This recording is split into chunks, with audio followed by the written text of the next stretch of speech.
వివాహ అష్టకూటములు చూచుటకు చక్రము.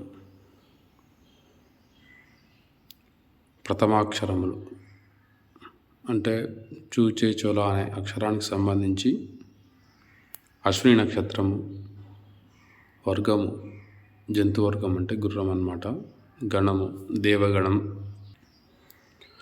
నాడి వచ్చేసి ఆదినాడి వీళ్ళది, మేషరాశి, అధిపతి వచ్చేసి కుజుడు, వర్ణం క్షత్రియ వర్ణం, చతుష్పాద జీవం, పాదం వచ్చేసి స్వర్ణపాదం. ఈ విధంగా ఒక నక్షత్రానికి సంబంధించినటువంటి ఈ యొక్క పొంతనలు అష్టకూటములు వివాహ సందర్భంగా చూస్తారన్నమాట.